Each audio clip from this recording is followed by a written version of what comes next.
Hello, race fans. That's right. It's that time again. It is time for Race Fan Heaven, a special edition of Race Fan Heaven today. My name is Rick. If you've never watched before, if you have watched before, thank you for watching again. We appreciate you guys very much.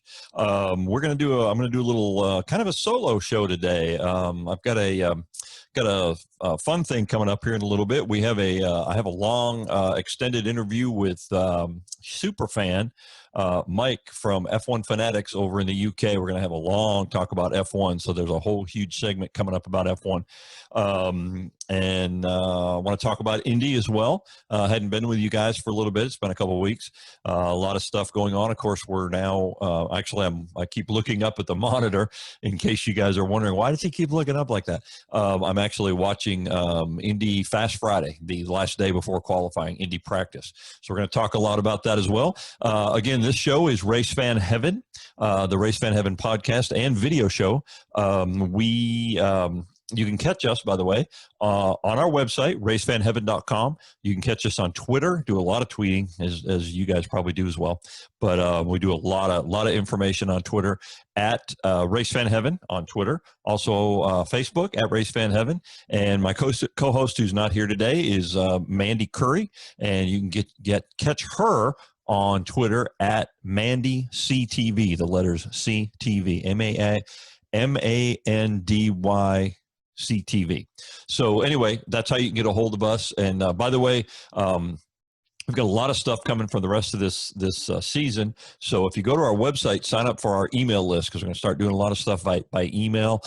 We don't spam you or anything like that, but just information, things you may want to know, and things that are good for fans. We're all about fans. That's what we're here for. And we wanted to get as much information to you guys as we can. We're a little bit different. We're not a stats show. We're not going to fill you full of stats and interviews and, he said, she said, that kind of stuff. We're more like what we think. We are real race fans. I started this show because I am a real race fan. I've been a race fan my whole life, and I just wanted to do a show that was more from the fan perspective. We're not a professional media outlet per se. We don't we don't come at it from that perspective. We come at it from what we think you guys want to know and hear about, separate from what you see on TV or maybe read. We really want to just interact with you like fans do, like on Monday morning after a race, when you talk to, or Sunday night or whatever, when you talk to other race fans and talk about the race and how things went and how your guy did and how their guys did and all that. That's what we like. That's what this show is all about. So follow us, love us, love us. I'm sorry, we love us, but we love you. But follow us, and we'll try to give you as much content as we can about racing and information and all that kind of good stuff. All right, enough about us. So let's talk Indy for you Indy fans. So we are, like I said, I'm watching Fast Friday, so I'm recording this on a Friday. They call this Fast Friday because there's 2 full days this year. There were 2 full days of practice, Wednesday and Thursday. And then today is the last day of practice before qualifying. And what they do is they give them extra boost, which in IndyCar, since they're turbocharged motors, more boost means more horsepower. So they have 2 days of practice, and then all of a sudden on Friday, boom, they give them about an extra 80 horsepower, which makes quite a bit of difference in speeds, a lot of difference in the way the car handles and how fast they're going into corners, things like that. So it's been really interesting to watch today. If you don't have it, if you're an IndyCar fan, I highly recommend the NBC Sports Network app, strictly for IndyCar. Has all the IndyCar on-track action. You don't miss a thing, and it's an app, so you can get it anywhere. You can get it on your phone, tablet, computer. I'm watching it on my TV through Roku, which is fantastic. I love Roku. And the Roku, you just have the app, and boom, it's on your TV, and it's really, really cool. So would highly recommend, if you want to see all the stuff about Indy behind the scenes and a lot of really good information. If you're a super fan like I am, then it's a really good thing. So here's what's been going on. So we had 2 days of practice, like I said. Only one incident. Oddly enough, Fernando Alonso, big name, obviously for you F1 fans, that Fernando, like Robin Miller dubbed him Fred over here. His name is Fred officially by Robin Miller's account. But Fernando is trying, to run Indy again. 3 years ago, he qualified and ran well and didn't finish the race. Last year, we all probably know the story, but McLaren had a huge mess last year. Tried to get him in the race, he didn't make the race.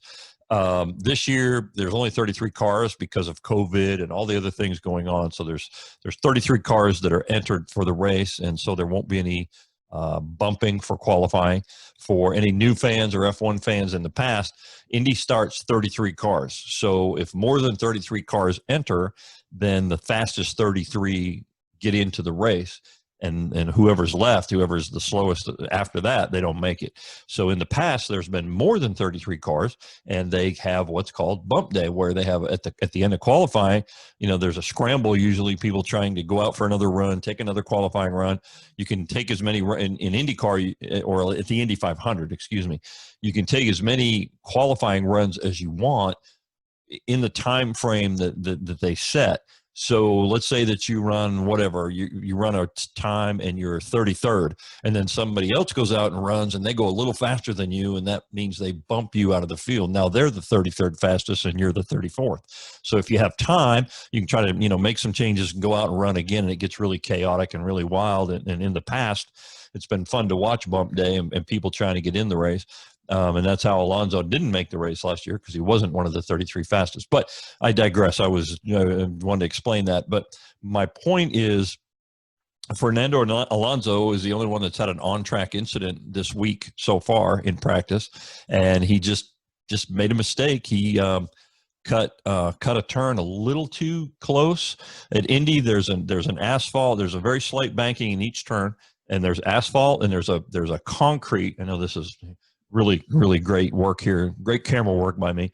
But there's the track, and there's a concrete curb on the very inside of the track. And he just came down and clipped it, and just for a millisecond lost grip, and boom, he was in the wall. He was fine, but tore the car up. And so that put him kind of behind the 8 ball. And so today they're back. That happened yesterday. Today they're back out running again. They've got the car back, got him back on track. I think I'm watching him right now. As a matter of fact, I need to get the closed caption going here so I can see what's going on while I'm doing the show. But he's going to make the race because there's only 33 cars. But he was the only one with an incident, so he learned a really important lesson yesterday about Indy. Indy looks so easy sometimes.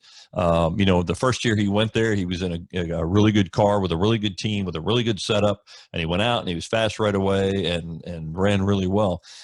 Indy's weird. You can do that for a year or 2 years, and the third year be out to lunch. For you newer fans or F1 fans, the Penske team has been the dominant team for decades.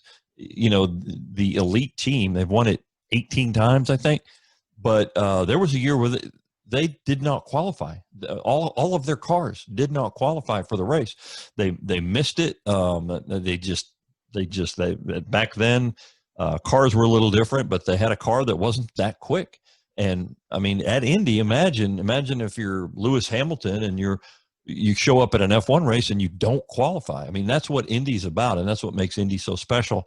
Is it is really, really different, and it might look easy, might look just like another race, but it is in no way, shape, or form just another race. So I think Alonso learned a kind of a neat little lesson there yesterday. Let's see. The Hondas have been fast. That's probably the biggest story. The charts have been topped pretty much by the Hondas. The no-toe times. That means that they did a lap without getting behind somebody and getting an aerodynamic toe. Which means it's pure speed. And on pure speed, the Hondas have been the quickest overall. Matter of fact, today in an interview during practice, Will Power, who we all love and adore, and as the years go on, he's getting more and more fun to listen to, but he's also very honest. And, he's a veteran. He's won the race. And so, he kind of speaks his mind. And he just came right flat out and said, we just don't have anything for the Hondas, which I'm sure didn't thrill the Chevy people. The Penske team runs Chevrolet engines. And, they just said, we just don't have the speed. The Hondas have the speed. So we'll see what happens in qualifying. Qualifying, again, is a little different at Indy. It's a 4-lap. They take 4 laps, and it's the average of the time, 4-lap time. The average of all 4 laps together, the average of the 4 laps. I'm not saying that well at all, but you know what I mean. The fastest in 4 laps, that's your qualifying time instead of 1 lap. So right now, we got about an hour left of practice. And today's the last day. Tomorrow's qualifying day. So this is when they're all really trying to tweak it out the best they can. Right now, Marco Andretti threw down a number early today. Of course, early in the day, the track is cooler. And of course, this year it's a little different because it's in August versus May. May is usually a little cooler. August is hotter in the heat of the summer. So it's a little warmer than it usually is there. And that this track, the Indianapolis Motor Speedway, is very, very sensitive to heat, the heat of the ambient temperature and the track temperature itself. It's very, very sensitive to that, and it's caught a lot of people out in the past. The track can change very, very quickly. So these guys that went out in the morning had a better shot just because the track was cooler. So some good big numbers were thrown down. Andretti ran a 2:33.4 this morning. Marco did, and then Connor Daly in second ran a 2:32.33. Hunter Ray in third, 2:33.1. But again, Daly I think Daly got a tow on his run, but Andretti is in a Honda. Hunter Ray's in a Honda. Spencer Pigot in fourth at 2:32. Scott Dixon's been quick all practice. He's 2:32 today. James Hinchcliffe has been looking great. Hinch in his, if you know the history this year with Hinch and losing his ride and having a part-time ride and all the things that have gone on with COVID and everything that's happened this year, which is a little wild, but he is in the 500 and quick. He's been quick both days of practice, and he was quick today with a 2:31.9. Rossi in seventh, 2:31. Marcus Ericsson looking good, 2:31. Jack Harvey, 2:31.6, and Colton Herta rounding out the top 10 at the moment at a 2:31.5. So that's kind of your top 10 at the moment. That's going to change radically in the next hour probably, because a lot of guys go out toward the end of the day in that last hour and try to make one more fast run. So we'll see how it works out. And then tomorrow's going to be fun. It's going to be really fun to watch that. Again, for any new fans, the way that Indy works, everybody runs qualifying tomorrow. So everybody's going to have runs tomorrow and set a time.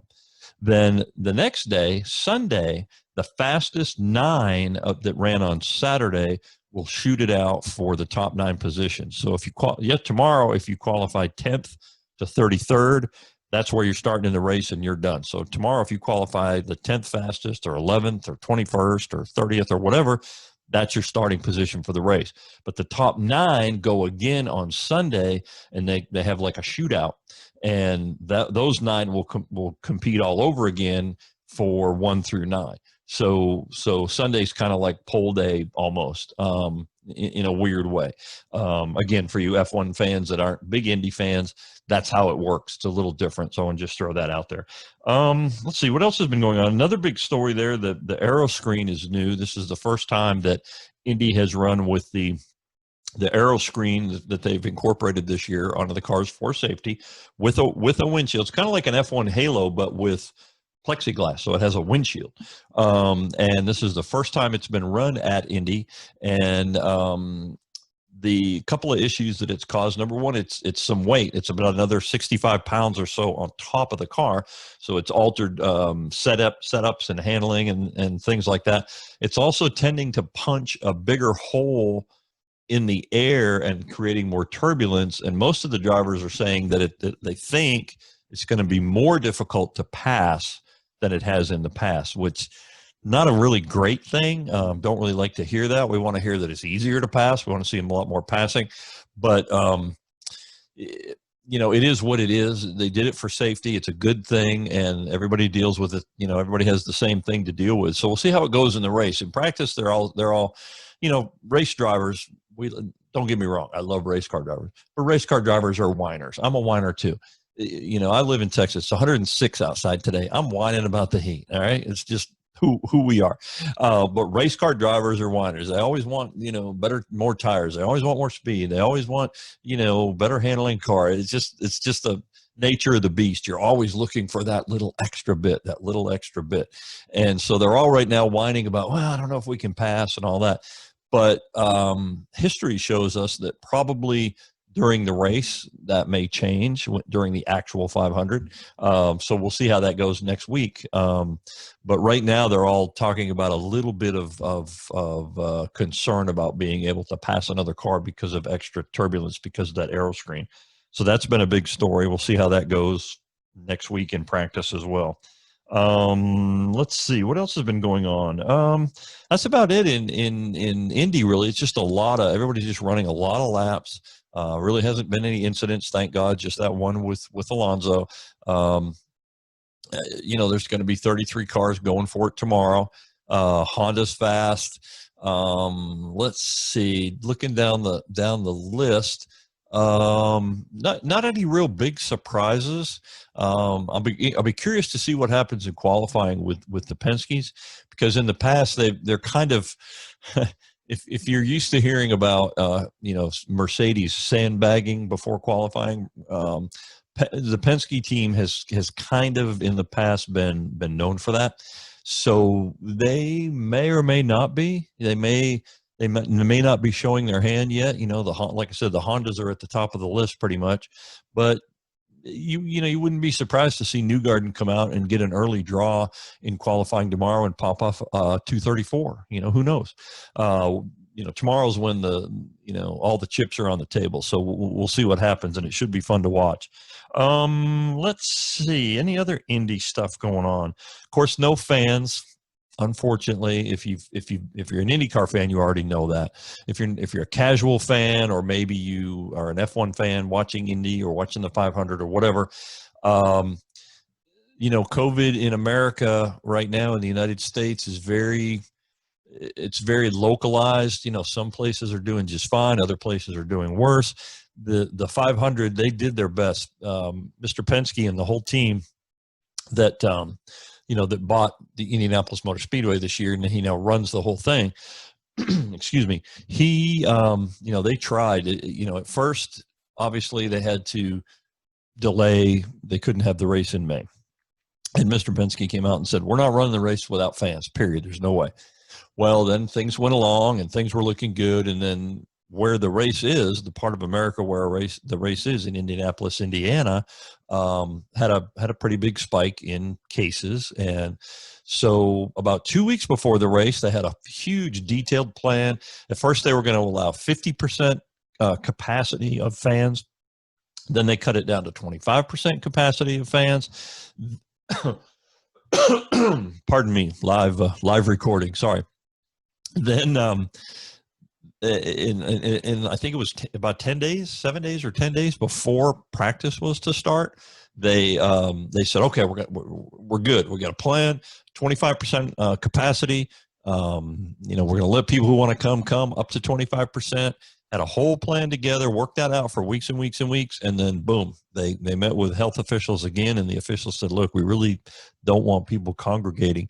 And you got to remember, at Indy, it's huge. It's a huge place. 25% of capacity of fans for them is about, what is that? About 75 to 100,000 people, which is a huge crowd for, say, a football game or something of that nature, right? So like and I say football, you know, soccer or American football, that's a huge stadium filled to capacity. 75 to 100,000 fans is a lot of people.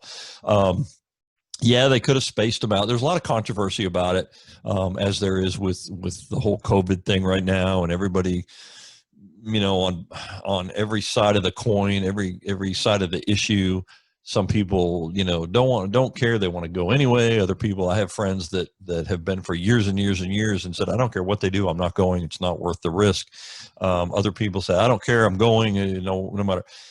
Mr. Penske and his team, trust me, did everything they possibly could to have fans at the race. And at the last minute, there was just no way. There was just no way with good conscience or good safety that they could allow that to happen. So, and because of scheduling and a lot of other, there's so many factors that have gone into this. That at one time they were going to reschedule it until October, then they couldn't do that. It went back and forth, back and forth, back and forth, and they finally said, "That's it. We're running it on August 23rd. No fans." Now you can imagine the financial hit that the Penske business, not just Mr. Penske, but I mean it's a huge business. Running an event of this size, and imagine the financial hit they're taking by not selling 100,000 or 200,000 or 400,000 or 300,000 tickets, and everything that goes along with that. It's a financial hit for everybody, unfortunately. But in this crazy year with pandemic and this COVID bug, it is what it is. So they decided to run it, and it's going to run, and at least we have a race. That's the one thing I can say. Thank the good Lord above that things didn't get so bad that Racing Series just said forget it until 2021. That could have happened as well. So at least we've got racing, and at least we've got that. But there will be no fans at the 500, and there will be very little media at the 500 also, including us. We're not going to be there either. You can see the tears on my cheek. It is what it is, and it'll be a little strange, I think. If you've watched the Indy 500 before, if you're an Indy fan, you already know all this. If you're a new Indy fan, maybe you don't know that much about it. The traditions, the day itself, the level of energy, the whole day from early in the morning. There's marching bands, and there's events, and there's songs, and there's so many things going on before the race even starts, and it's huge. And on a normal year, you've got 250,000 plus people in this venue with all this going on, and the energy is phenomenal. This year, none of that. Everybody's kind of wondering what they're going to do pre-race. There's been a lot of talk about that. They are going to do some of the traditions. Indy is huge on tradition. It's been around so long, over 100 years. And so the traditions of the race, the things leading up to the race, and they're big on saluting the military. They've always done that because normally the race is on Memorial Day weekend. So that in the United States, that of course is, all about the military. And so there was a huge military presence and tributes and, on and on and on. It's amazing. It's the biggest show in the world. It's unbelievable. So this year, what are they going to do? I mean, are they going to have a little of that? Is it going to fall flat because there's no fans there? You play the national anthem and it's crickets in the stands and all these things that are going to have. So I'm going to be curious to see what happens in the pre-race itself as far as how that all goes. But we are going to have a race, and it'll be a very good race, very competitive this year, I think. And I think we're in for a lot of surprises, but it's going to be weird. I can't imagine, we've talked to some of the drivers and crew that are already there, and they're like, it's just weird. We're here doing our job, but it's like a test. There's nobody there. There's nobody in the stands. There is TV coverage, but there's not, the usual media throng and all these people around. There's nothing. So it's going to be really weird to watch. It's going to be really different. Once the race gets started, it's a race, but all the other stuff that goes around, I think is going to be strange. So we'll see. Come the 23rd, we'll see what happens. That's about it on Indy for now. We're going to do a post-qualifying show. We'll do a show early next week, talk all about quali, set the starting lineup. I'm sure there'll be some surprises and things that happen in qualification. So we'll talk about that in our next show, but that's kind of a setup for what's going on. I just didn't want to do a show. We hadn't done a show in a while, and I didn't want to ramp up to Indy for you guys and talk about what's happening coming into qualifying and into the race. So after qualifying, we'll do a show. We'll talk all about that, and then we'll roll into the race. And biggest race on the planet, biggest race in the world. Huge tradition for guys like me. Since we were little kids, way back in the day. It's a big deal for us. So we'll be there to enjoy it with you. Unfortunately, at home, but thank God we live in an age where we have 4K TV and great coverage and lots of in-car cameras and lots of cameras and all kinds of things going on. So it'll be really good coverage anyway, like it always is. And NBC does a phenomenal job. All right, enough about Indy. Now let's talk some F1. I'm going to roll right into this. I had an extended conversation with Mike from F1Fanatics. Mike is a super fan who has a great show, primarily on YouTube. And he has guests, and he has a couple of guys that are on the show with him as well. But they are hardcore F1 fanatics, hence the name. But they know their stuff. They really dive deep into everything F1. Really good discussion. Really good information. Again, but they're fans. They're like us. They're fans. They're like you and me. They're not media. They're fans evaluating what they see and how they feel about F1. So I'm going to roll right into this interview I did with him just yesterday about the season so far in F1. It's kind of almost midway in F1 right now. Again, because of COVID, it's still in flux. The end of the season, they're not sure the last couple races, but for now, it's about midway and what's been going on and that. And I'm going to roll right into that now and enjoy that, and then I'll come back at the end and we'll wrap it up. So here you go. All right, guys, we have a special treat, a very special treat for you F1 fans from far on the other side of the world in our beautiful sister country over there of the UK. We have Mike from F1Fanatics. Hey, Mike. Hey, Rick, how you doing? It's good to kind of be going with you again. Obviously, you and Mandy came on for an F1 Worldwide on the F1Fanatics channel, so it's great to kind of be working with you guys again. Obviously, no Mandy's here, so I thought I had to be wearing a Ferrari top. She's in mourning. Just to kind of fill the void, and just kind of place there.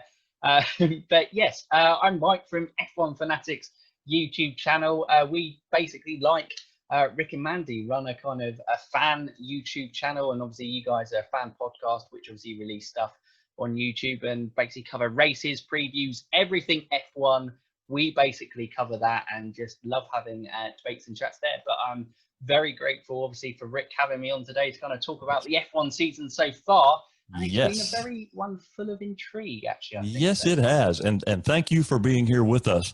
If any of you guys that don't know about Mike and the Fanatics, check them out. We'll make sure we send some links and everything. But these guys, if you want to know about F1, you want to know about the inside of F1 and F2 and F3 and F whatever else you guys follow, because I know you guys follow everything Formula, but you guys do a tremendous job of telling fans what they want to know, but also getting into the detail, getting behind the scenes. You guys do a fantastic job. So you fans out there, you need to follow these guys. If you're an F1 fan, you need to follow them for sure. If you're not an F1 fan, you need to become an F1 fan, and these guys will help you do it. So make sure you check them out. So let's talk the season so far. Of course, we started with, it's the year of COVID, and, everything got thrown. I mean, everything got blown up day one this year for everybody, F1, IndyCar, everybody else. So we know that everything was kind of thrown into a barrel and jostled around and dumped back out.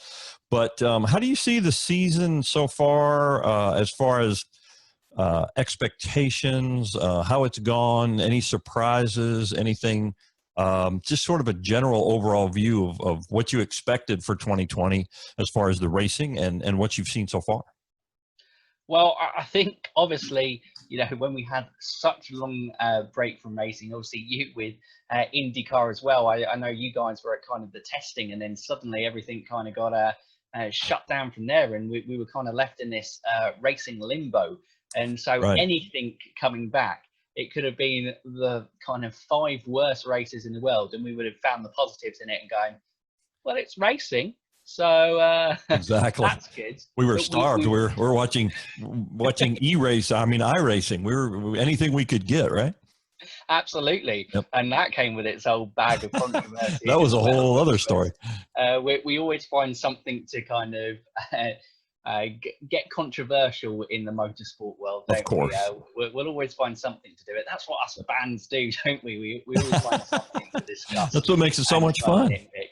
Absolutely. right? But we actually turned out, obviously, the first race of the season has been one of the best races for a long time. Just absolute chaos. There was retirement, safety cars, mechanical failures. Mm-hmm. The two Mercedes, who had dominated the whole weekend up until then, had some gearbox issues, and that's actually been a theme that has gone, through the season. That Mercedes, even more, they've extended their advantage. The dominant team, you're going, oh no, here we go again. What's that? And it probably You heard will. that from me a lot, Exactly. right?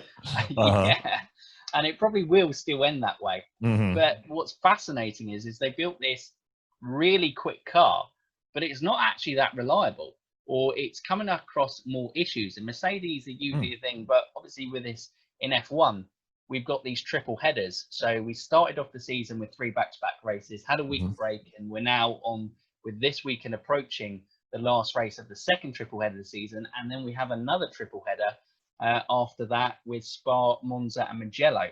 Mm-hmm. Then I think things calm down a little bit later in the season. Get a week off.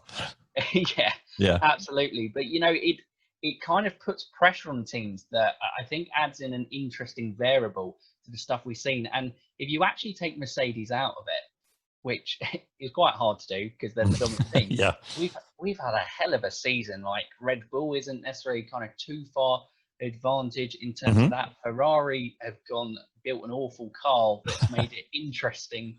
Interesting would be a nice word for that for Ferrari. Sure, we'll start with that. Yeah.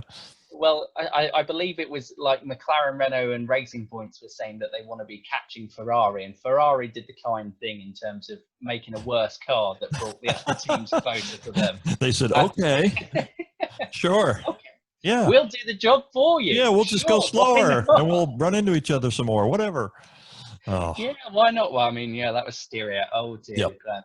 And there are two drivers with contrasting fortunes, and Leclerc has 2 podiums this year. Yep. And they're incredible drives. It's crazy. You look at Ferrari and go, wow, 2 podiums for the first 5 races. It's not great for them. But the manner of the drives Leclerc's do to get them has been incredible. Sure. For that case. And then we've had some political drama, haven't we, with Racing Point turned up with this W10 lookalike. Basically, they've done everything legally.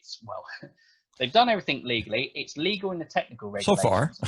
But they depending on who you ask. Regulation, and I have no idea really what's going on in terms of that. The Mercedes engine guys who are protesting it, and McLaren and Williams, they've pulled out of it. So we've got F1 politics full swing. So we've got great action on track. Yep. We've got great politics off track. Yep. It's a little bit of a whirlwind, actually, I think, the F1 2020 season so far. So living up to expectations is probably what I'd say, Rick. Good. I would agree with you on that. I would agree with you on that for sure. And then it started to, to me as a more, I'll say a more casual F1 fan. Let's put it that way. You guys watch every second, everything. I know the big picture, but as a more casual fan, after the first 2 or 3 races, like you said, it looked like, oh, here we go. On Friday, it's like, oh, sure, Hamilton's going to win and Bottas will be second. And, maybe Bottas has a shot at taking pole. And suddenly, out of the blue, on a hot second race at Silverstone, suddenly things with tires seem to occur. And Red Bull and, Max, especially with the drive that he put in and just the way that they, I guess, how would you say it? I guess they mastered the tire management better in the heat. And I guess Mercedes kind of has had a history of that anyway. But all of a sudden, boom, there's Verstappen. So maybe things will get a little more interesting as we progress, do you think? This is what I'm saying. I mean, obviously, we're 6 years of previous history. Mercedes have a pretty good track record of they tend to figure things out in the Well, turbo hybrid era for sure. and end up winning on that front. But like I said, in 3 out of the 5 races, they've had issues. First race, they had that gearbox issue on the car. In Silverstone race 1, both cars had a tyre failure with them exploding. Bottas ended up finishing outside the points, and Lewis Hamilton finished the race on 3 wheels, which is a fantastic end to a race. And Sure. incredible. Luckily, he had a huge lead. Yeah. Yeah, absolutely. And Right. well, it was lucky that Max had pitted, and then it brings in what if Max had stayed out, but would Max's tyres had lasted to the end? Could he have made vibrations as well? So who knows? You don't know. Right. And then, like you said, this weekend, it's crazy. Tyre management is traditionally something I would say the Mercedes look at on their car, and I go, their car is really kind to the tyres. But I don't know if it's almost like a bit of an Icarus thing of flying too close to the sun in the ultimate pursuit of speed. That's a great analogy. Just got a little too much, just a little too close. And they're obviously, the quicker you go, the more strain it puts on all parts of the car. Sure. And at the moment, early signs, it's looking like it's a car that buckles a little bit under pressure. I mean, and Max, for me, is the driver of the season so far. He is on another level, taking it. The guy is desperate to win his first world championship. Sure. Well, I think he and Leclerc. I mean, Leclerc's drives have been. In some ways, I think Leclerc might even get the nod as far as the level of I don't know if you'd say commitment, but just the level he has achieved just to drag that Ferrari up into even the top 5. So those two guys have really had to work extra hard this year for sure. Absolutely. And it's these kind of environments. I don't know. I suppose when you're the chasing pack, that hunger's there. And obviously Verstappen's 22 and Leclerc's 21, I think. There's a year difference between the two. So these are guys both very early in their F1 careers. And, when you're young, you don't want to go, I'll wait around a couple of years before Lewis Hamilton does it. You want to win now. Sure. Both of them are basically putting everything that they can try and do. Sure. To do that. Yeah, and they need to, the Mercedes team. I don't even say the car. It's the team. It's every part of that team is so tuned and efficient and just a little bit above everybody else. And when you throw all that together, they're a second faster. But like you said, there are some chinks in the armor as well. Yeah, and I've used the analogy when talking to people a little bit much. I might have even used it to you in our kind of conversations about F1, but it may be, obviously it's too early to say with 5 races in, but it's a short season, only 13 races confirmed at the moment, with potentially 16 to go from there. So you could say with confirmed tracks, we're almost at the halfway point. True, yeah. It maybe has similarities to a 2005 season, where I'd say McLaren built this rapidly quick car with Kimi Raikkonen flying around. One of the best cars, in my opinion, is not to win a championship, but the Renault with Fernando Alonso had, a much more reliable car. Right. Just get the finish, and a relentlessly reliable driver in that, and potentially early signs of that. Obviously, Max had that retirement first race, but since then he's got a P3, P2, P2, and P1. And so that's the type of form that he's like on the Mercedes heels, that he's like, if you guys make a mistake, I'm there. And that can put pressure on the team. Sure, absolutely. Well, we'll just see how that plays out. That's what makes it so much fun, right? What about Racing Point? Was that a big surprise? It seems like all of a sudden they're just number 3 team, which didn't really seem to see any foreshadowing of that last year. What is it? Would you say that was number one, a big surprise, and number two, would you say that it has everything to do with the copying of another car? What's your opinion on that? Well, I suppose they were the big surprise of testing. That was when it came in. They were the early guys who came in on testing, and they kind of really shone. And you were like, "Whoa, that's quick!" And that looks a lot like the W10. And so obviously they become the joke of Tracing Point and everything. Yeah, Mercedes and sure. everything. You know, they become the butt of the joke at everything. But at the end of the day, you have to look at this. None of the teams foresaw COVID, and obviously this car was well in due plans for that. So Right. essentially, this to me was the guys in that factory team. You know, obviously being the Force India team, the Georgian team before that. They're a very resourceful team, and they find a way of always overachieving their means. And 2021 at the time, and obviously now 2022 with the big rule regulations pushed back, Right. it was just a stopgap. You know, this isn't going to be a normal thing of Racing Points to kind of be Right. copying a Mercedes outfit. They basically were like, okay, that worked really well. If we can copy that and do well in the constructors, you know, that's an extra bit of money into our budget. We don't have to worry about development of the car too much. Right. We can just send it out there, get the job done, send all our team to focus on the 2021 regulations at the time. Obviously, COVID has put a little bit of a spanner in the works, Sure. because now they're having to actively try and develop that car for 2 seasons, where they were only really realistically looking to use it as a 1-year stopgap thing. But I think it was a surprise still when they got to that first race, and in qualifying, you're like, yeah, these guys are quick. But again, they are proving a team that haven't been used to competing at the top end, and they're almost, they don't know what to do with it. They've got this great package, but they're not really sure how to capitalize it. And they missed out on a podium in the first race with a poor strategy call, and Sergio Perez had a couple Right. of reliability issues. Obviously, suffered the unfortunate case of Sergio Perez contracting COVID-19. Obviously, Sure. thankfully, he's Yeah. better, Yep. and he'll be back racing this Yep. weekend in Spain.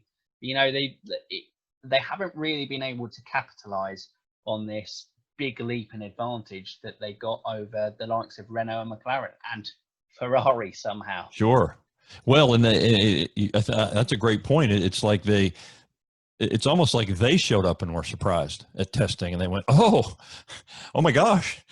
Not only do we have to be quick, but we have to have strategy, and we have to, we have to be used to be running up front now, and it's kind of a different level." And it's almost like they were surprised in a way.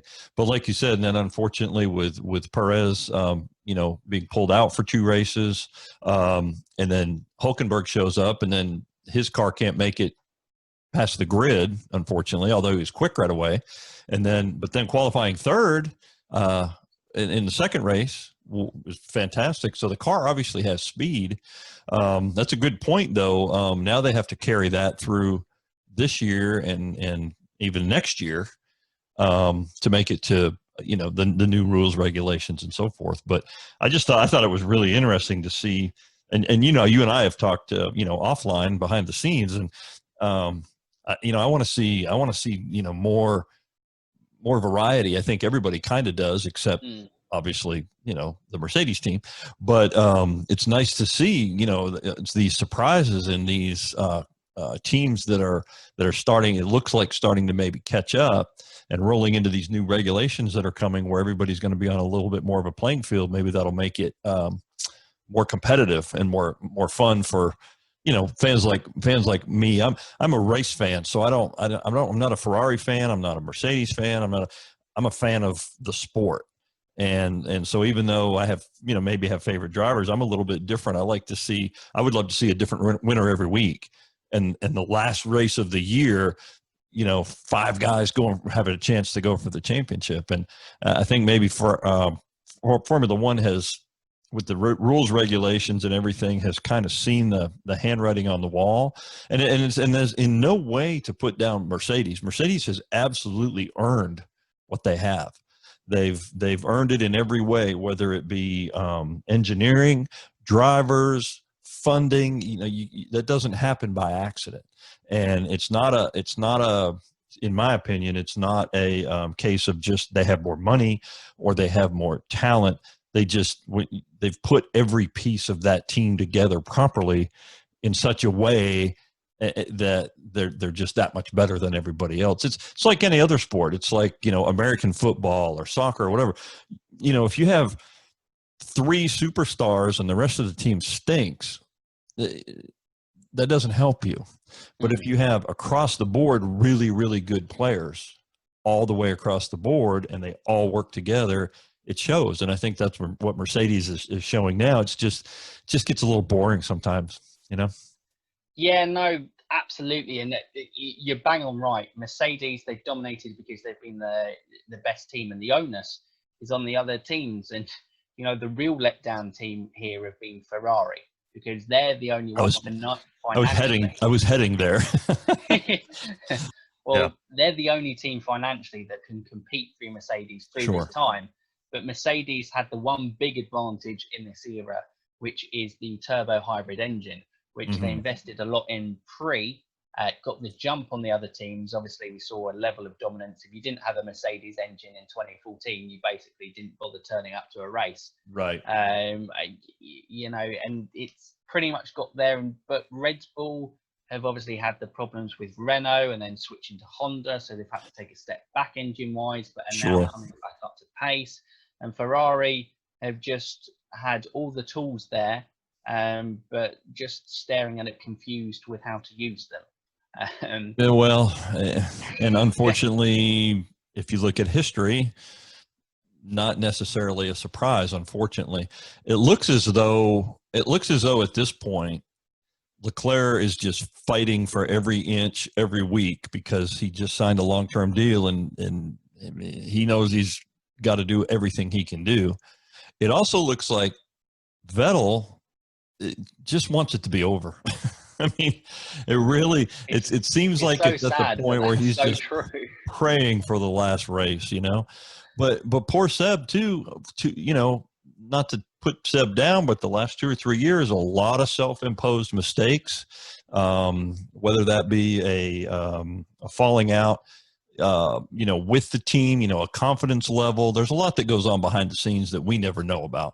But I mean, he could have even 2 years ago seen some handwriting on the wall that we didn't know about and be thinking, well, here comes this new young gun and I'm not getting the support I think I need. I mean, there's a lot of things that could have gone on there, but the bottom line is his performances, just in my memory, and I'm not the expert, you're the expert, but I can count 1, 2, I think 4 in recent past, 4 unforced, just flat out spins, just Seb spinning out by himself. And that just doesn't help anybody, Unfortunately, over the past few years, you're probably finding like it's almost every other race, it kind of seems that Seb's spinning. Yeah. I think with Seb, the writing was on the wall. There's a clear difference when Arriva Bene left at the end of the 2018 season, got sacked from there, and also Marchione sadly passed away. But his last wish was that Charles Leclerc came into the team. Binotto came into it. You can then probably see that things were going to go in a fresh path. I don't think they expected Charles to adapt as quickly as he did, as a kind of prodigal talent, and which in other teams would be a great thing. It would, right? It genuinely would. The young guy's coming along quick. That's great. In Ferrari, it's like, oh my gosh, let's blow it up. Crazy. Absolutely, and it's literally they just lost faith in each other somewhere along the line with Vettel and Ferrari, because it literally is, the blame's pretty much equal on both sides, or if it's more to do with one, it's marginally to do with that. But at the end of the day, Sebastian hasn't put in performances or hasn't done enough to Ferrari that makes them want to offer him a new contract. And then obviously we get to this case that yeah, for Ferrari and Seb, it was meant to be this dream partnership, a German and Ferrari. Oh yeah, when it started, Live. it was going to be, 7 championships in a row. I mean, everything was going to be beautiful. But again, with Ferrari, they have a way of, how can I say this nicely? They have a way of taking really good parts and not and turning them into a monster sometimes. And I think Yeah, that's kind of how it evolved over time. They have the money, they have the talent, they have the all the pieces that you would think you need to have to build the proper team, but somehow they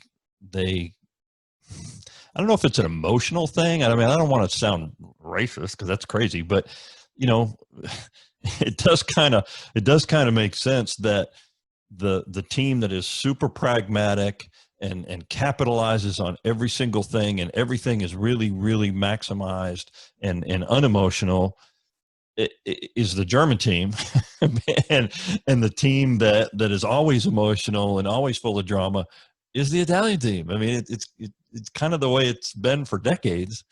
But you would hope that could somehow change, and especially for poor Ferrari fans. I mean, you have to just have a spot on your forehead where every Sunday you're just beating your head on the wall, just crying and lamenting why us, why can't this be right, But do you see it? Do you see that changing in the future when Seb's gone?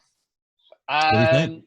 Ferrari needs strong leadership, and you could arguably say that they haven't had strong leadership at the top, whether that's there since Enzo Ferrari passed away in 1988. Obviously, people will point to the 10 years in the golden years of Michael Schumacher at the team, but I Right. think Ferrari just stumbled across and went, oh, Yeah. well, we've got a really great team principal. We've got Ross Brawn, brilliant on the technical side as well. Mm-hmm. We've got Michael Schumacher, a generational talent that's just stand out, and it all just kind of stumbled in together.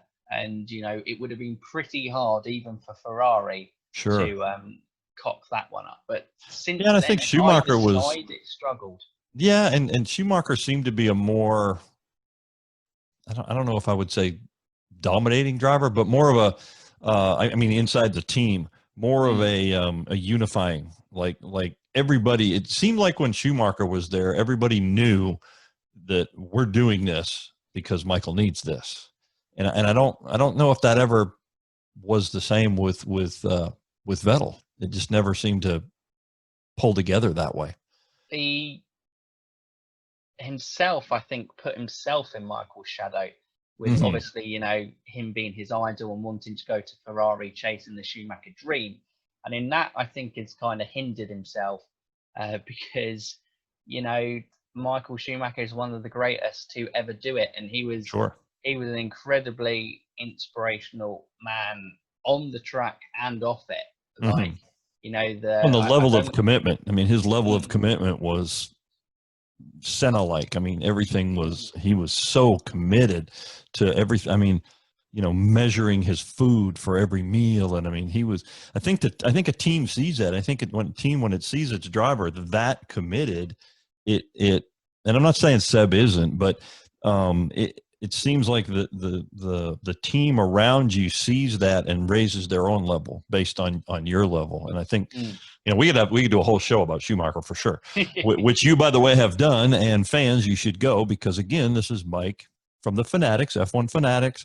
Go to YouTube and watch and listen to the old videos, because they're fabulous. I told you I wouldn't keep you too long, and I already have, but I'm going to keep you a little longer. Let's talk real quick about rest of the field. McLaren looking better this year? I would actually say McLaren look worse than they did last year. They've kind of stagnated and stayed still.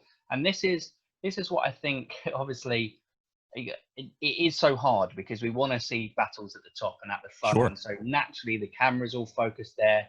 We all focus about the guys on the podium, the guys winning. Yep. But if you actually look at the racing, and it happens to be that I think their budgets are fairly in a similar range things, so which may argue that the budget cap might really help F1 going forward, but that's probably a topic for another day. Sure.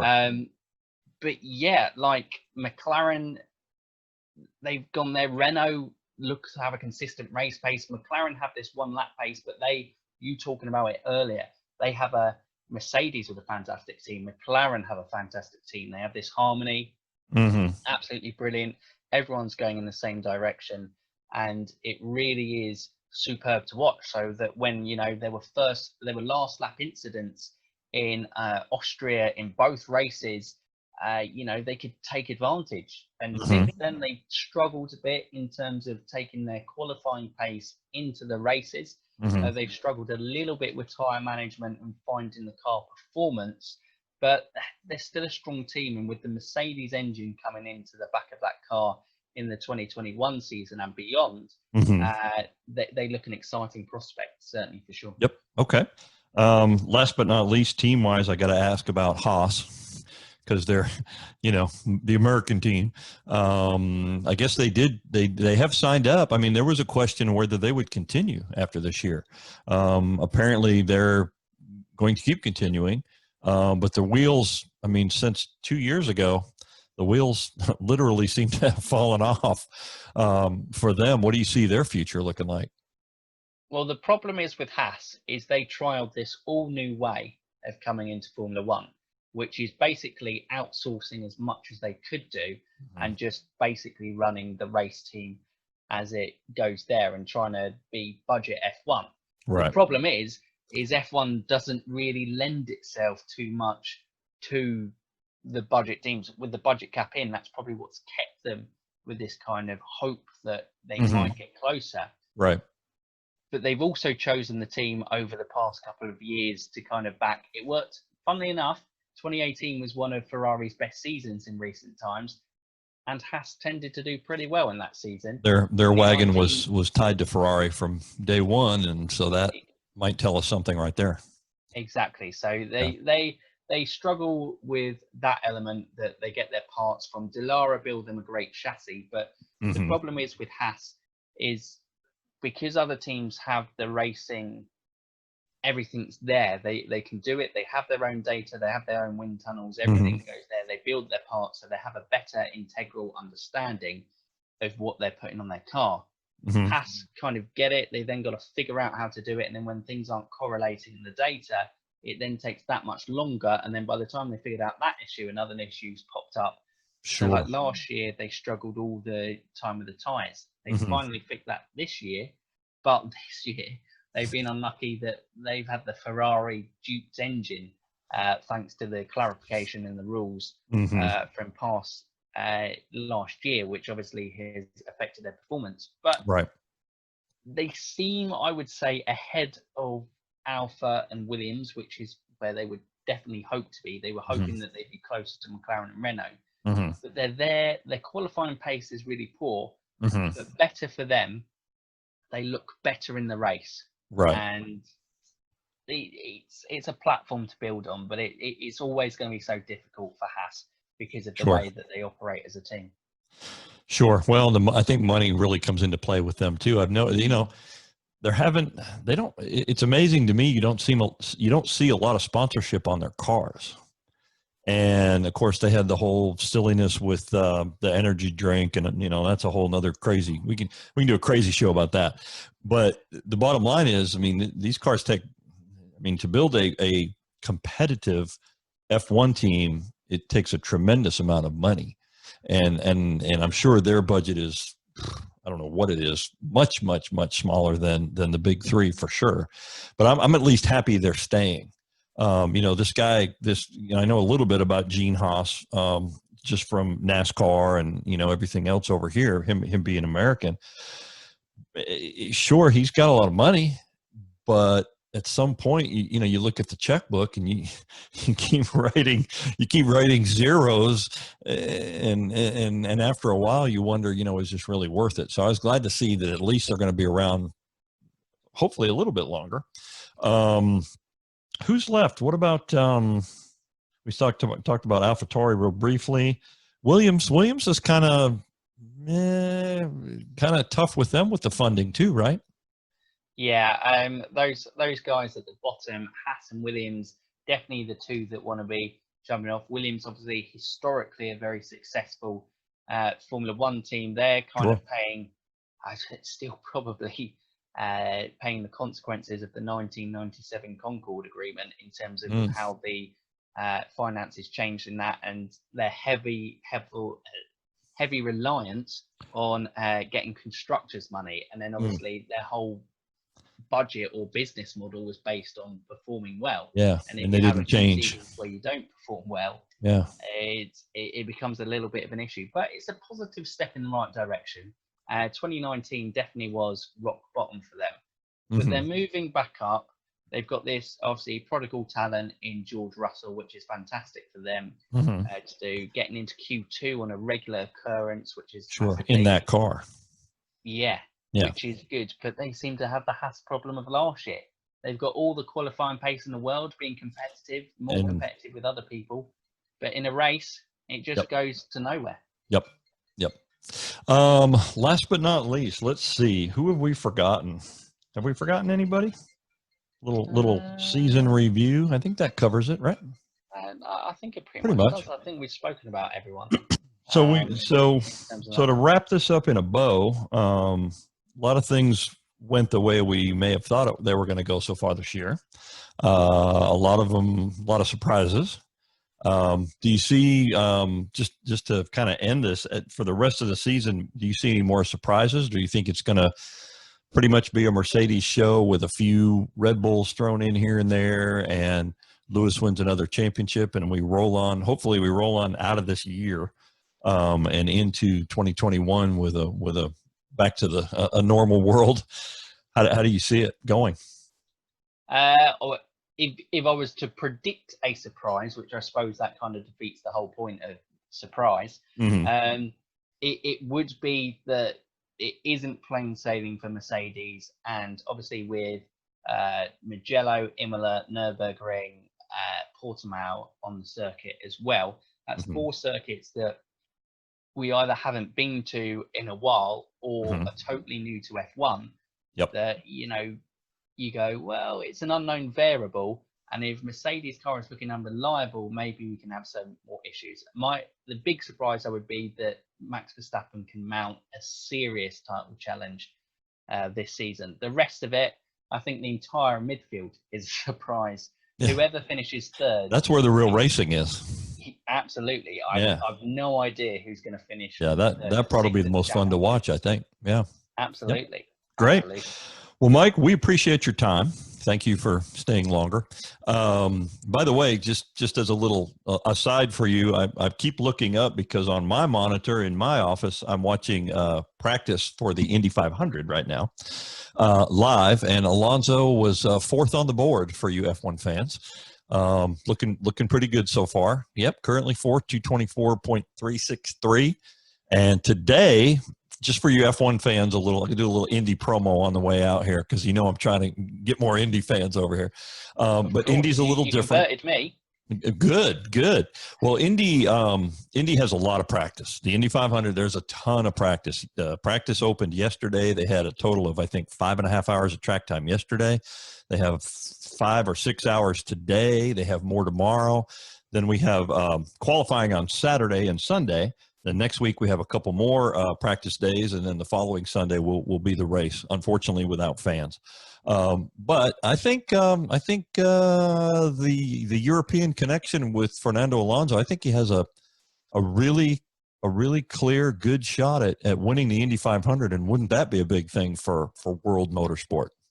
It would be absolutely huge. The first person to win the Triple Crown since the only person to win the Triple Crown, which is Graham Hill, of course, back in the 1960s. Although I think he actually won Le Mans in 1972 to complete the Triple Crown on that front. But yeah, Fernando Alonso, I think people who know the F1 Fanatics channel know that I'm a big fan of Fernando. So I'm cheering him on definitely. And that Arrows car, it's had some good performances in the season so far with Pato Awards and Askew as well. He got a maiden podium, I think, back in Iowa in the race 1, I think it was. Potentially, I might be making it up. But it looks they've got a decent outfit, especially now that McLaren have attached through there. So yeah, there's a good chance as any. And obviously, he said that he's not going to compete in it until he stops his F1 return, which is at least 2 years. Yeah, so it's his last chance for a while.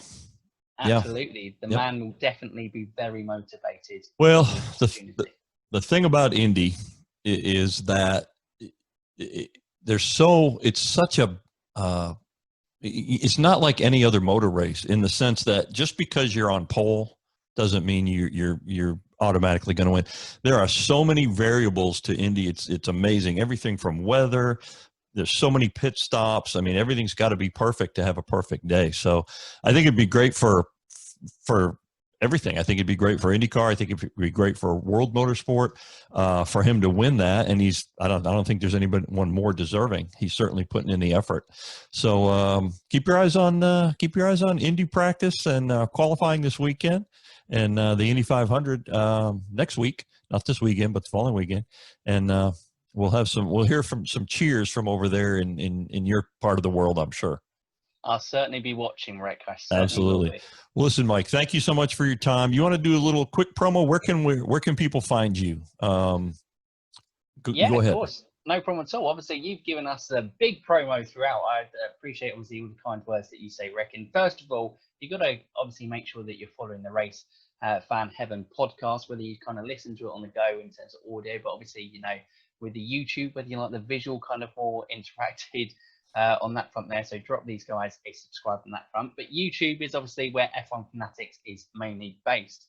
F1 Fan channel, you can follow us at F1 Fanatics. Drop us kind of subscribe there to kind of keep up with all our content. And then it's mainly me and Stephen on Twitter with at Fanatics_F1. And then Stephen's is at F1 Fanatics Steve. So it's at Fanatics_F1? Absolutely. And then the other one is at F1 Fanatics Steve. Spelled out. Steve. Okay, got it. Yeah, we definitely want people to find you guys because you guys are definitely worth listening to. Mike, thank you for your time, and Steve as well. I'm sure. I could see her earlier. He was there helping you on the technical side, I'm sure.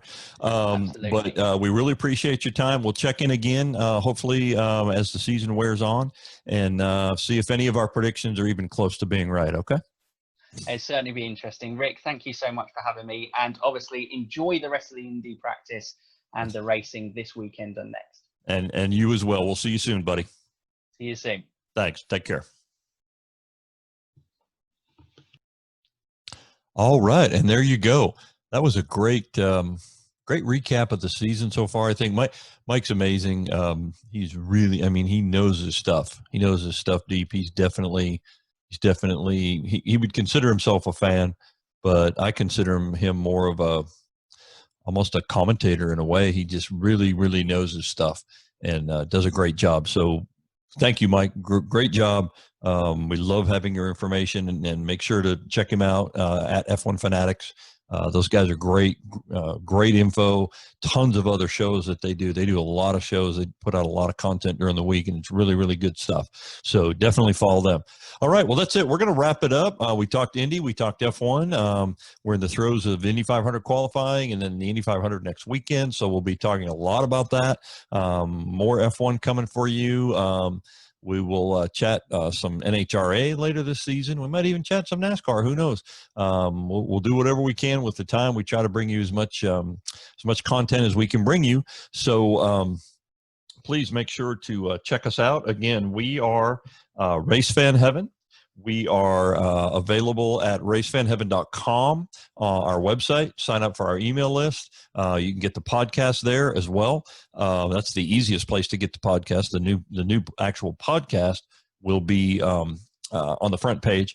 Our YouTube channel, just search Race Fan Heaven in YouTube and it will pop up, and we'll have the latest video, and prior videos will be there as well, and more videos in the future, obviously. So follow us, subscribe to our YouTube channel, so you make sure that you get all our content. We really hope you enjoy it. We appreciate you watching and listening. Also follow us on Twitter during every day. We're on Twitter daily. Follow us at Race Fan Heaven, and you'll see tweets from myself, from Mandy, sometimes even Race Fan Rhonda. We'll have Race Fan Rhonda on a little more, and she's a brand new fan. She's a raw fan. She's not a gearhead like me. Or Mandy. She really is a great casual fan and a new fan. Loves racing, and we love getting her perspective. It's different and it's really cool. So we'll be having some more stuff from her as well. So until next time, it is time to play some music and let that come out. And we will see you guys next time, and we'll talk Indy, we'll talk F1, and we'll hopefully talk after the Indy 500 as well with a really exciting show. It's going to be great. Until next time, see you guys later.